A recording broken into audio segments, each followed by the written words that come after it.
Good morning. So someone poked the beehive of our economy. What I mean is I will refer to fuel as the bee of our economy. If the fuel stops, the economy stops. So someone poked the beehive. So let's say everyone talks about the war in the Middle East, but Trump says he's in a military operation. So it's not a war. What is it then? How did it reason to drop some bombs there and in Iran? It started at first, what I remember is, what I heard is, he gone there because Iran has supposedly atomic weapons. Then it says because the uproar in Iran about the regime, and then it says he goes for the fuel. And now we have a fuel crisis. But everyone is concerned about the fuel and they want to stop the fuel crisis or help the cost of living with reducing tax. So if we see how our medicine works, our medication and doctors, they see a sickness and prescribe you medicine to cope with the symptoms. And sometimes you get a Panadol to cope with pain. But no one really treats the sickness itself, the cause, why you are sick. And the same is with our fuel economy. Everyone focuses, we have to get more fuel, we have to get more fuel. We have more fuel, but we don't get it to the browser. We have enough fuel. So the fuel is too expensive, we have to drop tax, it doesn't make it cheaper. But why don't we have fuel? We have a war supposedly in the Middle East, which is really a military operation, which he doesn't call war, but no one makes him accountable. We don't know, is it justified or not, and if we could fix this problem, make the person accountable, maybe we can establish our fuel security again. I mean, the government, the Australian government, supposedly asked, what is Donald Trump's plan, final end plan? How long will it go?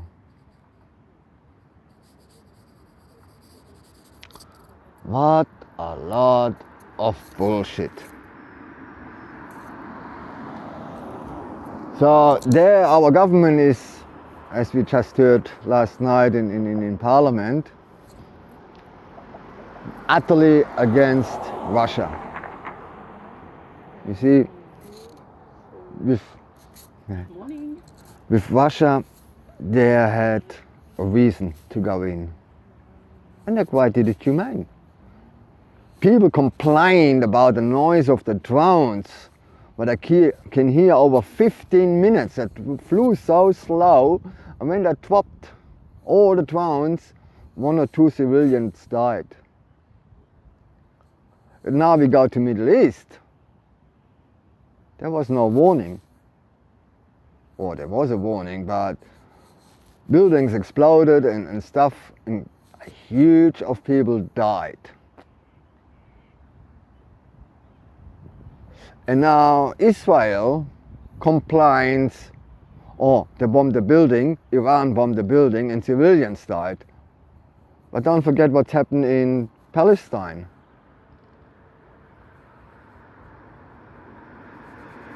What Israel did to Palestine, which when I grew up, Palestine, my understanding was a no man's land, and suddenly it's Israel. It's a lot of things. I think our government is on the wrong side, or doesn't understand the principle, or does his homework. And then the price of fuel No one asked how the price of fuel got suddenly so expensive. And even with fuel, half of the fuel tax, it's 25 cents. So if diesel is $3.25, it's still over $3. It doesn't change anything. But what has it justified that the fuel who was in the tanks in the fuel station, why suddenly so abrupt? Is it a demand and supply? Would it actually, if we stop buying fuel, would it lower the price because they're scared they can't get rid of it? Is it demand and supply and consent? Because if you don't consent to the price and you don't buy it, they get stuck on it. Things to think about. So has anyone tried to stop the war in Iran? Or does anyone know why we have, I can't say war, it's a military operation, otherwise he would need authorization from Congress. So, and then, I don't know. Let me know what you think about. What is the right way to do? Because we don't have problem with fuel yet. And lowering the quality of fuel, I don't know, it's good either. What can actually be done to solve this problem? Produce our own fuel again? Because fuel is more important than you think. Without fuel, you can't go to, you can go to work in public bus. There we have a few electric buses. We have charging station running on diesel. So fuel, you have to go to work. Fuel, you have to plant your crop, you have to harvest it. Fuel, you make fertilizer. Fuel, you make plastic. Clothing, it's plastic, made from fuel as well. You make paint from fuel. So in the long run, you can't really get rid of fuel. And then they're advertising for electric trucks. For short distances, it works. Is it a sole solution? Definitely not.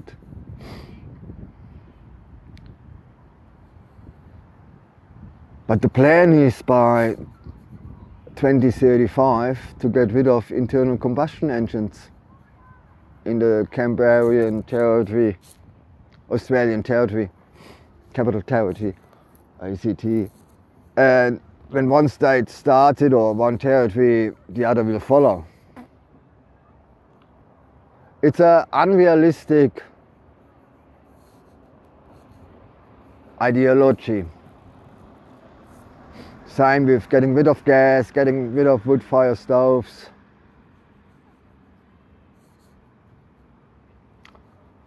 I don't know how much they think our parliament of our future.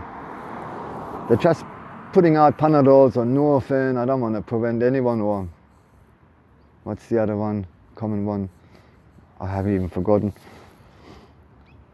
They're just making slightly move. So they said reduce the electricity. Oh, they give you a rebate from 100, 200 or whatever. It doesn't reduce with these electricity bills either. Cost of living. All the cost prices. How is that justified at our food? Have a look now how much apples are. 2 weeks ago a kilo of apples were $3.50. They're $7.50. Apples, a kilo. Not even nice ones.